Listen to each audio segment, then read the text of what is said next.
WCLN 1170 Radio and Star Communications Channel 16 proudly present the We Should Know Show, an upbeat, informative look at people, places, and issues facing our community. This education-based analysis of issues will remain positive and informative. Now, here's your host, J.W. Simmons, as we consider closely what we should know. Good morning, ladies and gentlemen. Welcome back. J.W. Simmons here, your host. The name of the show is We Should Know. We're coming to you on Star Communications TV, Channel 16, WCLN Radio each and every week. We're talking historical events today, and our guest is Jason Collins. Jason, you're the Chief Interpretation person at Moores Creek National Battlefield. You're a park ranger. The interesting thing in your introduction, I want to try to get this out, is you've got a long history in multiple park areas in the United States. You have both undergraduate and graduate credentials in the field of which you're talking about. And the subject that we're really zeroing in on today is Moores Creek, which was, as I understand it, Jason, a critical turning point in the 1700s for the United States to be the United States.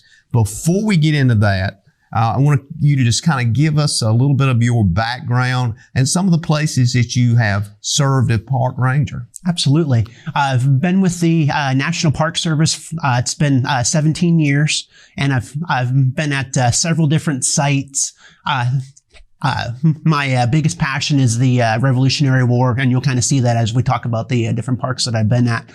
I actually started my career as a college intern at Valley Forge National Historical Park. I was there for 2 seasons, and once I finished my college degree, I was able to get my first position with the National Park Service as a seasonal park ranger at the Lincoln Home National Historic Site in Springfield.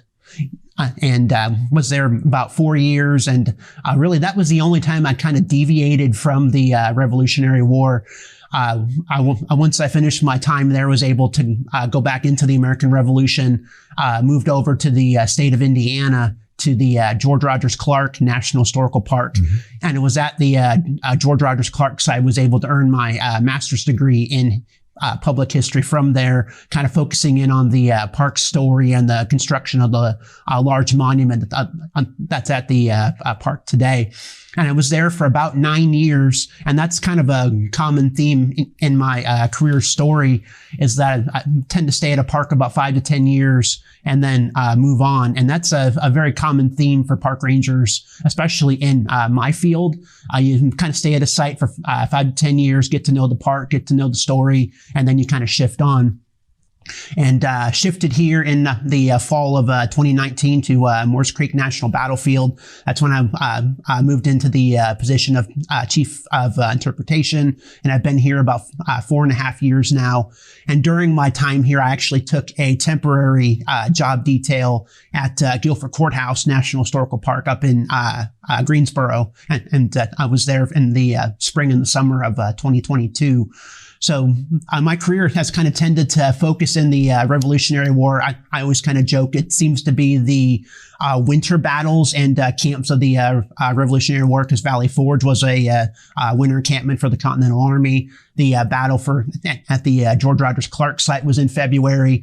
The battle at Moores Creek was in February. And then the battle in Guilford Courthouse was in mid-March. So it's kind of interesting how that's kind of played out through my career. Well, it's also interesting to me, and I just kind of, so folks will know, my first time I met you was recently at a gathering of the Sampson County Historical Society, and you delivered a very powerful presentation, particularly in that area of Moores Creek and what happened there.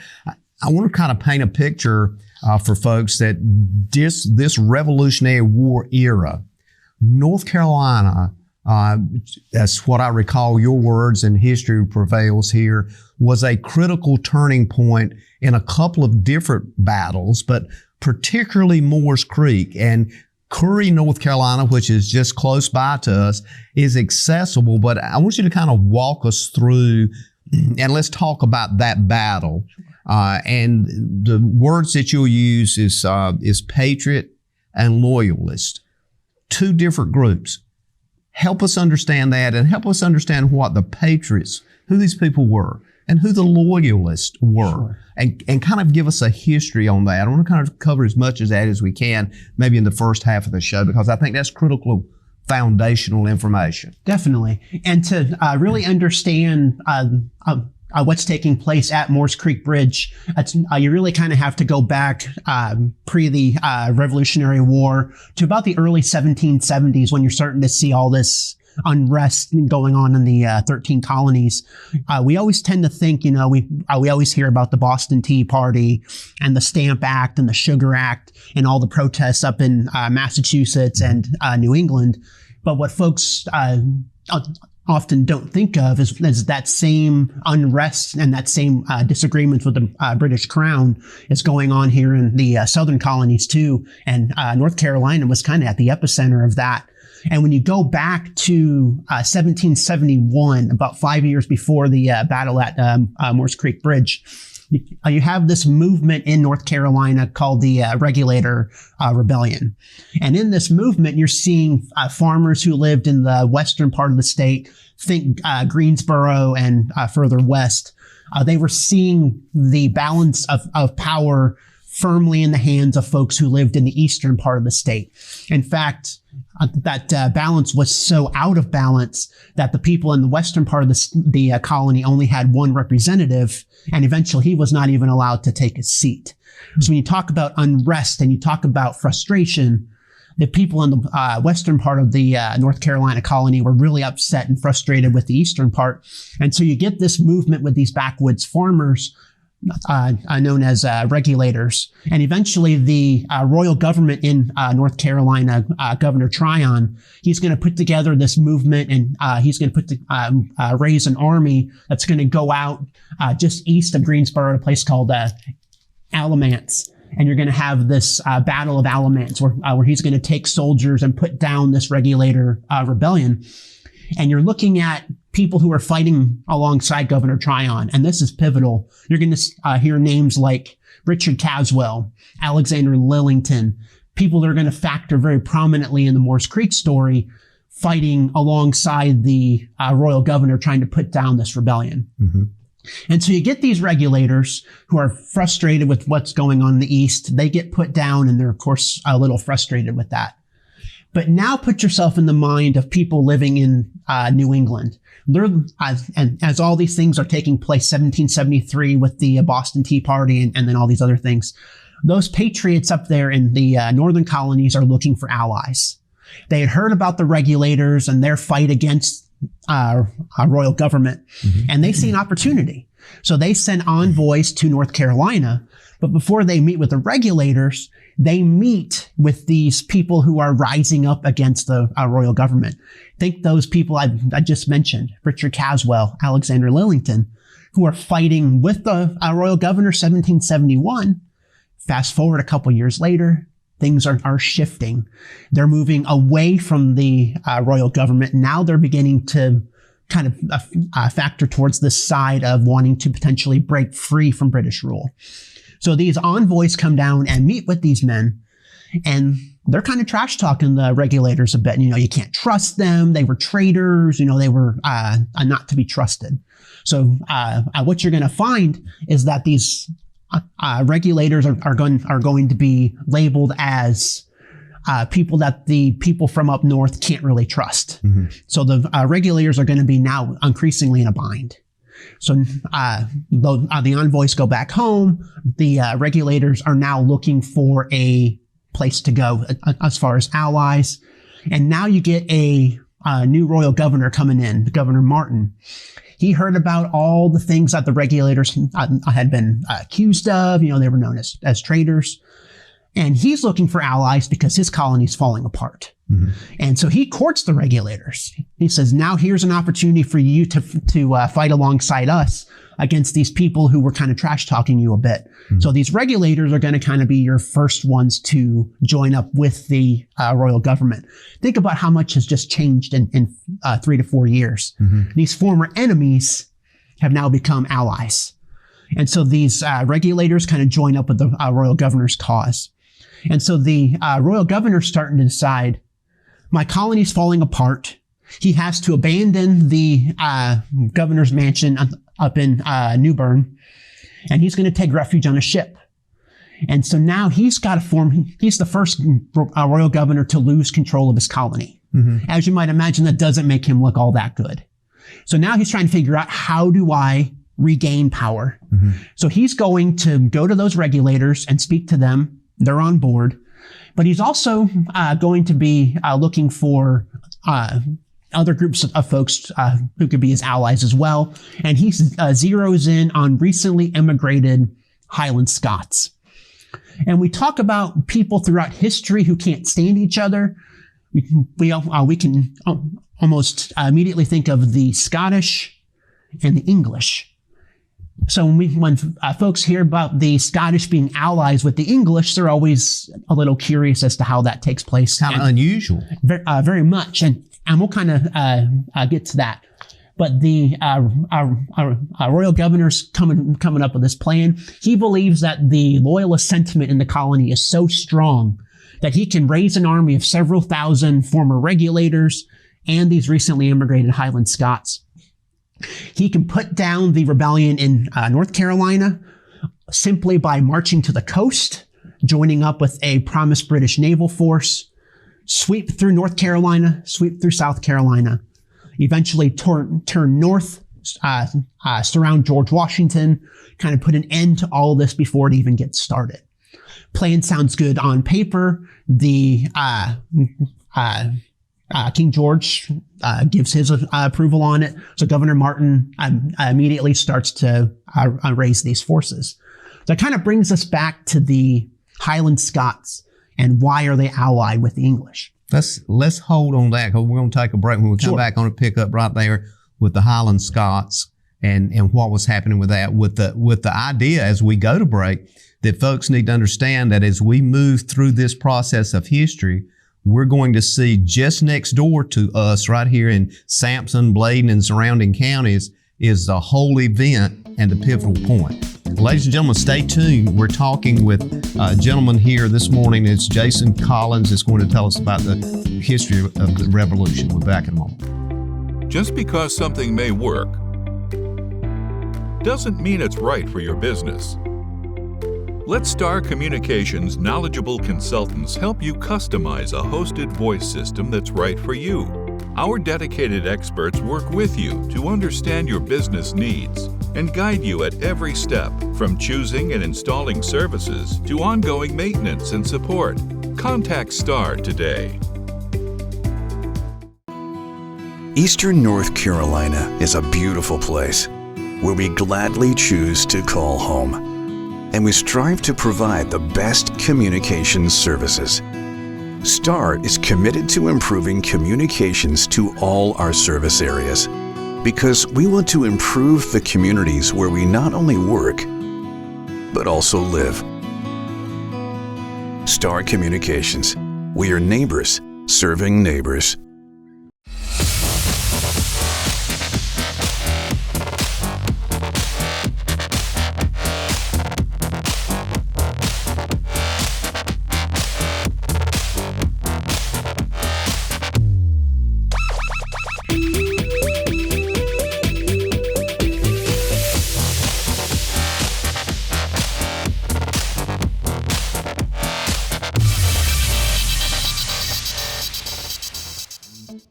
Ladies and gentlemen, welcome back. We Should Know is on the air. Star Communications TV, Channel 16, WCLN Radio, coming to you both mediums on Tuesdays. We're talking with Jason Collins. He's the Chief Interpretation at Moores Creek National Battlefield. Jason, your explanation was so very vivid in the first part of the show, and you got us to the point. You were talking about the Highland Scots and how they were involved in this journey that you're taking us on here, which takes us to Moores Creek Battleground, takes us to a bridge. Let's pick it up there with the Highland Scots. I want to use the word bickery amongst groups of people, but ultimately this was the formulation with the 13 colonies of the separation from England, because England ultimately controlled everything. We were under the royal control of that country. And a lot of folks didn't like that. But there was, what I'm hearing from you, and I'm envisioning, I'm hoping our audience is as well, there was a lot of bickering to get to where we are at Moores Creek. Absolutely. We talk about the American Revolution being very much a civil war, because you talk about these politics and these ideas and just how revolutionary a thought of breaking away from Great Britain, this country that had essentially governed these colonies for generations, and just how revolutionary of an idea we're talking about to break away and to essentially start over. And one can only imagine how that split families up and broke friendships and things like that. And it was true with the Highland Scots too. We always associate the Highland Scots with the Loyalist side during the battle at Moores Creek. But there were just as many Highland Scots who fought alongside the Patriots during the Revolutionary War as well. When we get to the Highland Scots, you have two different groups in the North Carolina colony. You have some who had been here for a couple of generations. They had migrated in the 1720s, 1730s. And now you're looking at a second group of folks who are coming over here in 1774 and 1775. These different groups of the Highland Scots are going to be divided in their loyalties. What you're going to find, these ones who have been here for a couple of generations, they've developed stronger ties with the colonies here, and they tended to have more patriot-leaning sympathies, where your recent immigrants, the ones who had come here in 74 and 75, they're the ones who are going to be predominantly on the loyalist side. And part of that comes out of the deal that was offered to them by the royal governor, Governor Martin, to come over here to North Carolina. Now, what folks have to understand is that when we talk about these Scots moving to North Carolina, they weren't just moving here like folks do today to try to get to the beach and things like that. North Carolina was actually one of the poorest of the 13 colonies, and there was opportunity here for land. And not only did the governor offer them land, he offered them at a great discount, and in some cases told them that they didn't have to pay taxes on it for a set period of time. And as you might imagine, that sounded like a pretty good deal. So these Scots come over in this wave in 1774 and 75. And when you're talking about land, you're talking about huge parts of the landscape. I mean, absolutely, it could be like multiple counties today. Absolutely. And these Scots are looking for an opportunity, and they migrate here.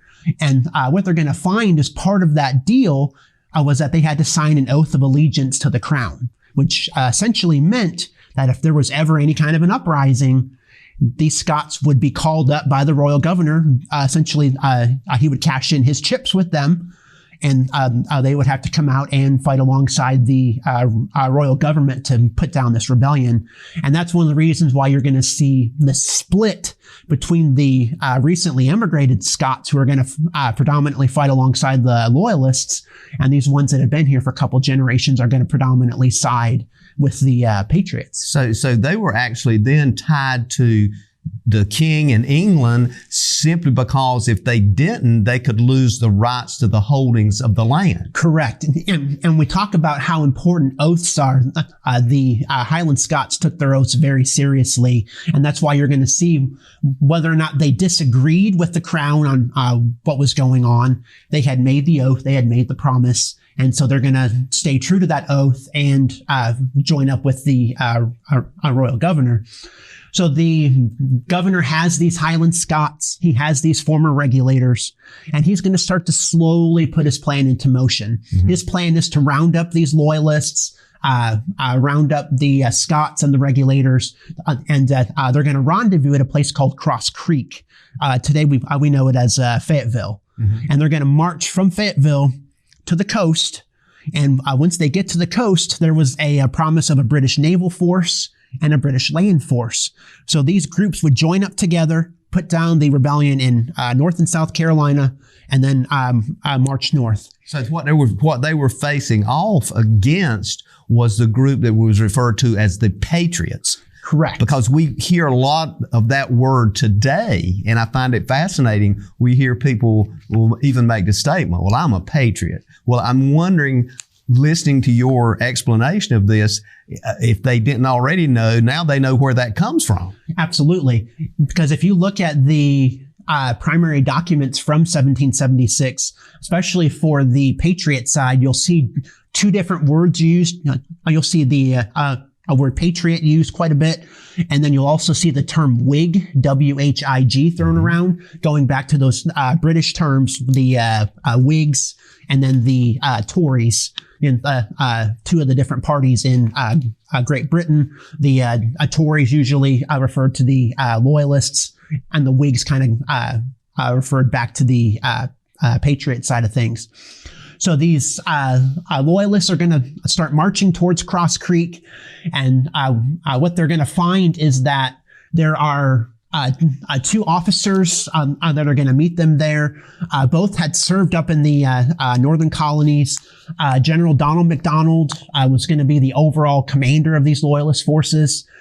He had been a British Army officer, had served as an entire career. He was almost 70 years old at this time. And then his second in command was going to be Lieutenant Colonel Donald McLeod. Colonel Donald McDonald at 70 years old. I want to make a point here. It's that was extremely old during that period of time, because folks just simply usually didn't live to be 70 years old. So you're talking a guy that was at probably the very peak of his existence, and now he's leading a movement that's going to change not only the nature of this country, but you could say the world. Absolutely. And Donald MacDonald's going to be the one who's going to try to get this army of Loyalists from Cross Creek to the coast. All the while, the Patriots are kind of hearing these rumors and rumblings of this Loyalist force that's trying to get from Cross Creek to the coast. And so you're going to have Patriot forces coming from New Bern under Richard Caswell, and then you're also going to have Patriot forces coming from Wilmington under General Lillington. So you've got these two forces coming together under the overall command of Colonel James Moore. He's kind of the architect of the Moores Creek Bridge campaign, and just for frame of reference, he is no relation to the widow Moore who owned Moores Creek, and Moores Creek Bridge is where that name comes from. Two different families. Wow. How about that? And it gets really confusing. Yeah. So I just kind of wanted to set that in there, that James Moore is no relation to the Moore of Moores Creek. And James Moore's putting this strategy. Neither side really wants to have a full-out battle along the way. What you're going to find is this game of cat and mouse going from Cross Creek to the coast. You're finding these armies are kind of poking and prodding at their flanks. Mm-hmm. And every time it seems like there's going to be an all-out fight, one side slips away. So you're getting a lot of skirmishes, but no real contact, no real engagement. Contacts, right. And so they're slowly marching through this area. And then both sides realize, as they're going through what's now Pender County, that there's only one natural barrier between Cross Creek and the coast left, and that's Moores Creek. And basically, whoever would get to Moores Creek and fortify the bridge site was going to have a distinct advantage going into this battle, because both sides realize that there is going to be a battle here, because it's kind of that last gasp. If the Loyalists can get past this boundary, they'll be able to march to the coast pretty easily. So it's going to be a race between Donald MacDonald and James Moore and Caswell and Lillington to get to Moores Creek. And what the Loyalists are going to find is that Colonel Lillington's going to get to the Moores Creek Bridge site first. And not only is he going to get there first, he's also going to start building earthworks. And essentially, folks can imagine essentially sandcastles, really. Mm-hmm. You're talking 5-foot-high mounds all around to kind of fortify that position. Because the only way across Moores Creek, because the creek's about 10 feet deep at the time of the battle, So very difficult to swim across. Of course, it's late February, so you don't want to swim in the creek anyway. So Lillington realizes if he fortifies that side of the creek, in military terms, he's going to create a choke point, knowing that the Loyalists have to come this way. He starts building these earthworks, and eventually Caswell gets there. They rendezvous together. Caswell takes command, and Caswell is going to be on the opposite side of the creek from Lillington. And that's going to be the scene where when the Loyalists get there, they realize that they've been beaten to the bridge site, and so they're going to send a messenger to Richard Caswell, who's on the west side of Moores Creek. He's got the creek to his back. He's going to the envoy is going to come and meet with Caswell, try to talk him into surrender. We're going to take a break and come back. I'm going to pick it up right there. Ladies and gentlemen, stay tuned. We're at Moores Creek now with this battle. Two groups coming together. Something's fixing to happen. This is an intriguing moment. See you in a moment. For the ultimate Wi-Fi experience, you need whole home Wi-Fi from Star Communications. Star's whole home Wi-Fi provides ultimate coverage, ultimate performance, and ultimate power all the time. Star's whole home Wi-Fi systems feature the latest Wi-Fi 6 technology and are equipped with unrivaled bandwidth and 4 times more simultaneous connections. So you can connect tons of devices throughout your home with no lag and no downtime. Plus, with 24/7 support and remote troubleshooting, you can rest assured that Star is always there to help you should any issues arise. Star's whole home Wi-Fi also comes with the Command IQ mobile app, putting you in control of your home network and making it easy to set up and connect devices, run network speed tests, pause Wi-Fi, and set parental controls all from the palm of your hand. It's the ultimate Wi-Fi experience. Contact Star today to get started.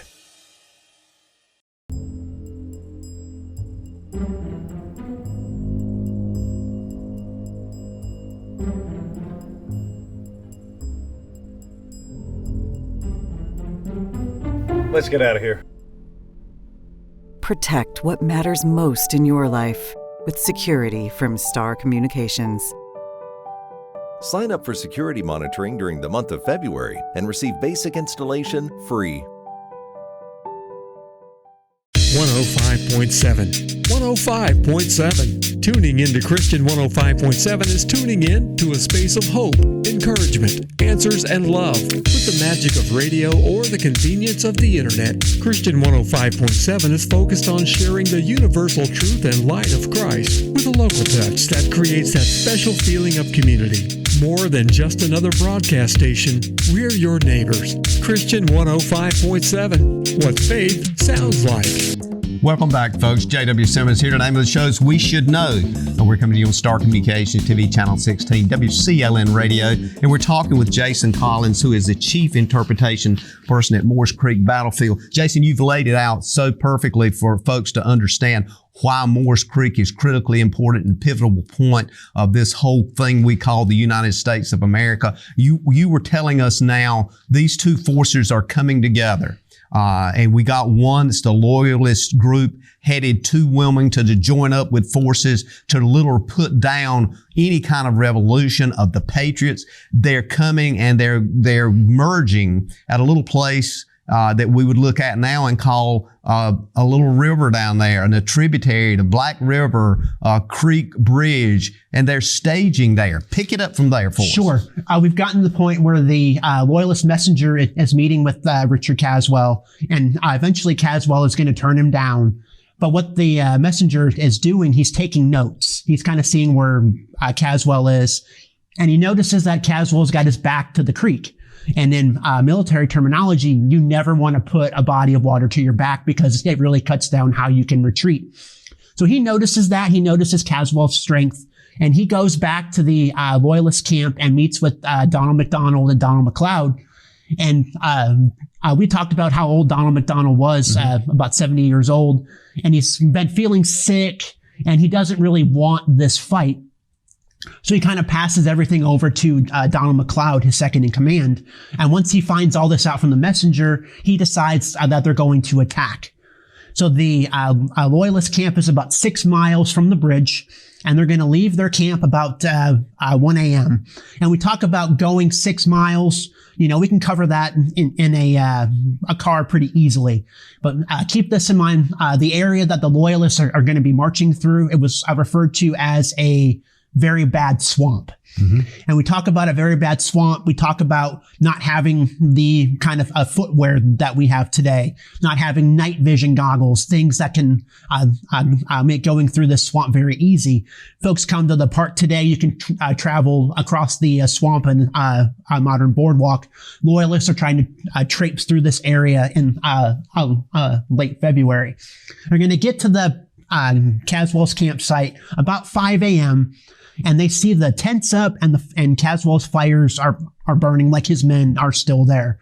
Loyalists sneak into the camp. They realize that Caswell's men have left and that there's nobody left in the camp. They begin to think that the Patriots are in full retreat. They've retreated across the bridge and they're going to be running away. So the Loyalists slowly get up to the bridge and they see these 2 sentries on the opposite side. They have a back and forth, basically saying who's on the other side, like halt, who goes there, a friend of whom, and then the Loyalists respond, a friend of the king. A couple of shots ring out, and the Patriot sentries run off. Loyalists are still thinking that the Patriots are in full retreat, so they're at the bridge, and they realize this is not going to be a normal bridge crossing. Before Caswell's men got fully across, they disassembled this wooden bridge, basically left 2 support beams as the only way of getting across. Think back to school gym days when we had to walk the balance beam and how challenging that was. But Caswell's men didn't stop there. They soaked those wooden beams in soap and animal fat, made them extra slippery. And these Loyalists are going to be armed not really so much with muskets and guns. They're going to be armed mostly with the traditional Scottish weapon, the broadsword. And they're going to use their broadswords to kind of steady them on those slippery beams to get across. Now, keep in mind, they still believe that the Patriots are in full retreat. That first wave manages to get across the bridge, and they give out their war cry, King George and broadswords. Start to slow the march forward. As soon as they turn a corner on the causeway, they look up. They see those earthworks that Lillington's men have built. And on those, right behind those earthworks, they see 1,000 Patriots with muskets and cannon. And they just open fire and completely mow down that first wave of Loyalists coming across the bridge. Now, put yourselves in the mind of that second wave who's just starting to come across. You hear the gunshots, you hear the cannon boom, but you're not really processing because you're still worried about not slipping and falling into the creek. Second wave gets across, goes charging down. They get wiped out. Another wave does make it across, and they get wiped out. The rest of the Loyalist force, about 1,600, they retreat from the battlefield into the swamp, and they're going to be slowly rounded up over the next days and weeks by Patriot forces. The battle's often referred to as a 3-minute battle. The reference to that actually comes from a pension application from one of the veterans. And keep in mind, this had been 30, 40, 50 years after the fight, kind of reflecting back, remembering fondly. The battle probably lasted more in the 30 to 40 minute time range. But what you're going to see as a result is the first decisive Patriot victory of the Revolutionary War. There have been other victories, but you can make an argument that perhaps the British had won. But at Moores Creek Bridge, there was no doubt which side had won this battle. News of this victory is going to travel throughout the colony, and then it's going to travel up to a town in the northern part of the colony called Halifax. And delegates are meeting there, and they're going to put forward a document called the Halifax Resolves. And this document essentially says that if there is a resolution for independence, the delegates from North Carolina can vote for it. Not saying that they can bring it forward, but if another colony does, North Carolina can support it. And here's why this is so important. North Carolina is the first colony to take such a big step toward breaking away. There was still a lot of division, but North Carolina is going all in, essentially saying we're going to support independence. And they're the first colony to do that. And that's why if you drive around North Carolina, you see a lot of those first in freedom license plates that has a direct connection back to our battle and its consequences. But from the, and then on the Patriot side, we talk about 2 men wounded, only 1 Patriot soldier, Private John Grady. He's going to be the only Patriot death on this battlefield. The Loyalist deaths kind of go between 30 and 75. And you see such a wide range because we don't know how many potentially drowned in the creek kind of falling off the bridge, how many would have died in the swamps kind of surrounding the battlefield. And how many was just injured. Correct. And so the results of this battle are so important because it's going to put North Carolina on that road to independence, and it's why we are that first decisive Patriot victory. And it's always been my argument that you don't get to July 4th, 1776 without February 27th, 1776 at Moore's Creek Bridge, because you're going to have that battle leading to the Halifax Resolves, North Carolina putting forward that they're going to support independence. So you get to that point, and then that's going to put you on that road to July 4th, 1776. And if you travel to the park, you'll notice a monument to the Patriot soldiers. But to me, what's most striking is we also have a monument to the Loyalist soldiers. And something that I really want folks to truly pull away from this is how important this idea of choice was in this entire battle in the early stages of the revolution. If I were to go outside today and ask people, if you lived in the Revolutionary War era, would you have been a patriot or a loyalist? I feel pretty confident that most would say patriot. Mm-hmm. And I feel that way because we know the outcome. We know how this plays out. We know we win the American Revolution, gain our independence. But put yourself in February 1776. This is the first decisive Patriot victory. The colonists realize that the British are sending more troops, more ships, and there's some dark days to come. So they don't know how this ends yet. And so there's a lot of risk in putting forth this idea of fully, truly breaking away. Mm-hmm. And this is still dividing families. Each family who lives in North Carolina and the other 12 colonies, they all have to make the same choice. And these are people who have, these are your neighbors and your friends, in some cases, families. They're having to make this choice. Do they want to stay with the status quo because that's what they've known their entire lives? Or do they want to take this huge risk, not knowing what's going to play out? And so you're still going to see this loyalist versus patriot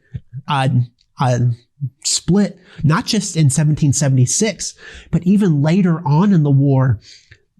Families and friendships are still being broken over this loyalist versus patriot idea, because in the Southern battles throughout the entire war, it's not so much the British Army versus the Continental Army. It's loyalists versus patriots supported by a British Army and a Continental Army. So the Civil War that the American Revolution was, you see that especially in these Southern colonies. Wow. One of the things I wanted to mention that you brought out, and I had a note here, a lot of folks, until you pointed something out on the license plates in North Carolina, we've seen First in Freedom for years. There's possibly a lot of folks out there now that understand where that slogan come from. I don't know what they thought, whether it was the Wright brothers or what, Sure. But it was a Revolutionary War reality and some sense of a reality check that it did start here. It did turn. It was a pivotal point that we are the United States of America because of this one battle that you just so vividly described. And as we come back from break, we're fixing to take a break. As we come back from break, folks, I want you to stay with Jason and I, and he's going to tell you about an event coming up in February, the last of this month, that you would want to attend. But more importantly, something's coming up in 2026 that's going to be critical that I'm sure you want to be part of. So stay tuned. We'll be back in a moment. We're talking with Jason Collins. Providing fewer commutes, more backyard offices, and crystal clear meetings. Providing less, you froze up, and more presence in your presentations. Providing a better internet experience. Providing possible. You're out for an evening on the town. Finally a chance to relax and forget that you left your front door completely unlocked. Fortunately, you just installed a security system from Star Communications. With just your cell phone, you can check on your house, lock it down, light it up, and get back to relaxing. You forgot to put Buster in his crate. Unfortunately, we can't help with that. Security and automation from Star Communications. Call today to find out more. Most aging adults want to stay in their homes as long as possible. And as your loved ones get older, you want to support them, even when you can't be there. Star is proud to offer Star Alert. This new system is now mobile and has GPS compatibility, so your loved ones can live their lives and you can have peace of mind, knowing they can get the help they need with just the simple push of a button. The new Star Alert also offers automatic fall detection, so help will be alerted even if they can't press the button. Call and ask about Star Alert today. Welcome back, ladies and gentlemen. We're coming up on the last part of the show today. The name of the show is We Should Know, in case you're listening to us going down the road there on your car or you're at home watching this on TV. Either one of those, this is a very important program today. One of the things that we're talking about, and we're talking with Jason Collins, who is the Chief Interpretation Person at Moores Creek Battlefield. The important thing about this is this show today is about your understanding of why we're here as people today. And it turned on Moores Creek, the bridge at Moores Creek. Jason, the battle that you so vividly described, the things that occurred there, we're processing today as folks are watching and listening to this show. There's another step, and that next step is something that happens this month in February. Tell us about what's happening at Moores Creek, which is just an easy drive from any one of the counties that is looking at this show. You can be there in just a matter of a few minutes. But tell us what's happening there, and then I want you to tell us about what's going to be happening in 2026. Sure. The last full weekend of February, it'll be February 24th and 25th. We're having the 248th commemoration of the Battle of Moores Creek Bridge. Will be the 248th anniversary this year. And we always tell folks this is the best time to come out and see the park, because the event that weekend is just, we have a lot of reenactors who can come out and tell the story of the battle. We do battle demonstrations, which is essentially a narrated telling of the battle.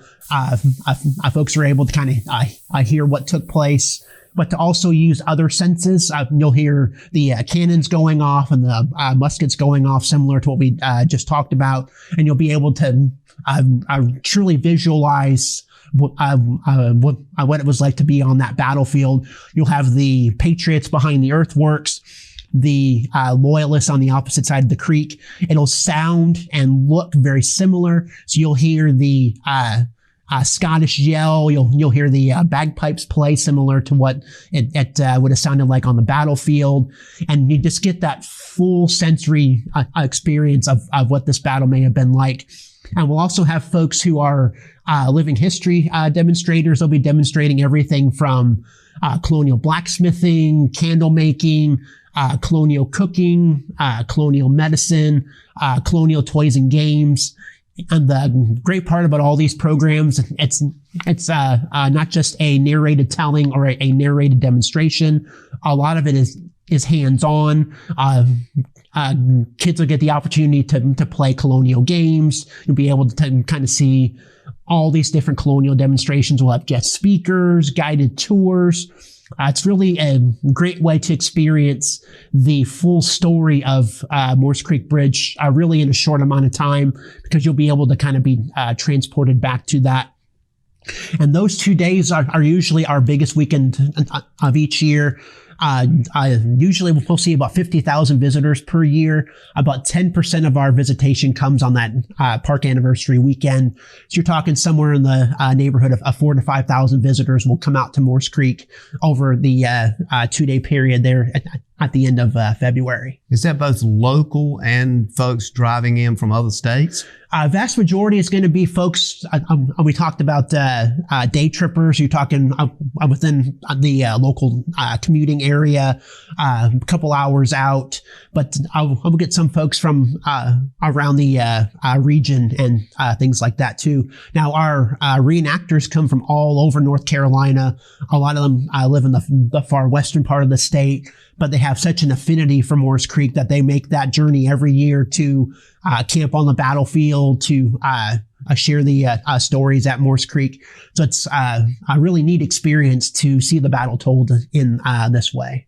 And we'll try to publish so they can look at this on the screen, and also put information, contacts, as well as folks are looking at the show.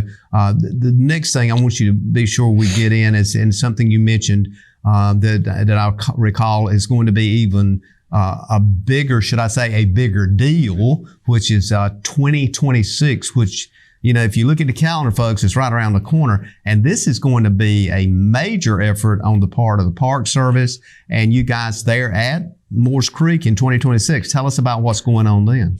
The February 2026 anniversary is going to be our 250th anniversary. All of 2026 nationwide is going to be a celebration of the country's 250th anniversary, because of course you get the declaration in July of 76. But Moores Creek is going to be the kickoff park for the America 250 celebration, and so with that comes a unique opportunity for us to share our story, not just with the folks who come to the park anniversary every year, but for folks around this region and around the country as well. And what we're planning is going to be February 21st through 28th of 2026. Week-long celebration is the first in Freedom Festival. Essentially, it's going to be a week-long series of events throughout southeastern North Carolina. And the goal of the event is to tell 250 plus years of American history through the lens of North Carolina. And what you're going to see that entire week is essentially three different kinds of events. You're going to see events at our partner historic sites, like the North Carolina Battleship, Fort Fisher. And when folks think about that, there's no connection between the battleship and the Revolutionary War, so they're a little confused by that. But the Battleship, Fort Fisher, these are all places that are a part of the American story, that 250 plus years. So we're inviting them to tell their story in that week-long series of events. And essentially what the goal of this festival is going to be to shine a light on this region and the important stories that it tells. So you're going to see events going on in a lot of our partner sites in Pender County, Brunswick County, and around Wilmington as well. And then you're also going to see festivals and things that usually take place over our park anniversary weekend are going to kind of have a different theme. Usually the Wilmington Marathon is the same Saturday as our park anniversary. 2026, you're going to see the runners wearing red, white, and blue bibs, leaning into the patriotic celebration. In Burgaw, which is a neighboring town for the park, they always do a blueberry pancake breakfast, because they do the blueberry festival in June. Mm-hmm. So instead of just a regular blueberry pancake breakfast, it's going to be a red, white, and blueberry pancake breakfast, which has national implications. Absolutely. So you're talking historic sites, local festivals, and the third leg is going to be what we're kind of terming a blending of art and history. Talking art shows, writing competitions, contests with schools. Essentially, it's an opportunity for folks to kind of write about what the 250th anniversary of our country means to them. Because if we were to go outside again and ask, what does the 250th anniversary celebration mean to you? Some people might want to draw you a picture. Some might want to write poetry. Some might want to write an essay. Everybody has their own way of expressing what this anniversary means to them. So when you put all of these three things together, the goal of the First in Freedom Festival is to kind of create a marketing guide for Southeastern North Carolina. We acknowledge that folks are going to be coming here in 2026 from all over our country. But we also know that there's over 1 million people who live in Southeastern North Carolina, many who have not been tourists in their own town, haven't been to Morris Creek, haven't been to the Battleship, and they're going to have this awesome opportunity to visit these sites, hear these stories in the context of a 250th anniversary celebration. All of that's going to lead up to a 3-day celebration at Morris Creek on February 26th, 27th, and 28th of 2026. Each day is going to have a different theme. One day is going to be focused on education, bringing in local schools to take tours of the battlefield to really understand the importance of Morris Creek.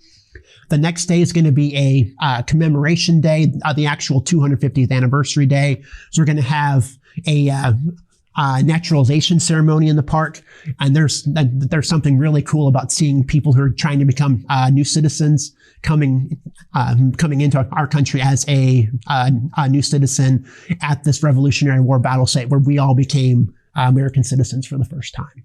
And one of the things I recall you mentioning too is that you're looking for folks to partner with civic clubs, organizations throughout the region. Because folks, as you pointed out, it's going to be coming from just about everywhere in the United States. This is going to be huge in 2026. Now, don't forget the last of February this year also, and that date was what again? February 24th and 25th is going to be the 248th anniversary this year. So you could go get a taste this year, be prepared. You even, I remember you mentioning also that you were going to invite, there would be like everything from the governor to the president of the United States. One thing you'll learn about the staff at Morris Creek, we love to dream big. And so we're going to be that kickoff park for the 250th anniversary. So we want to get the president here. We want the governor to come here and really see this part of North Carolina and just the important role that it played in the development of our country. Well, Jason, it's a time now that folks need to get dialed in and maybe I know it's kind of a far piece out for the big event, but put that on their calendar. I want to thank you for taking time to come in and sit down and just kind of bring us up to date, up to speed on what's going on. Also give us a flashback here in the few moments we've had today on the history of this country and how where you live right now is within a very short distance of the turning point of the United States of America. Thank you again for being here. Thank you for the opportunity. Ladies and gentlemen, thank you for being here. We look forward to seeing you again next week on We Should Know. And as always, may God bless.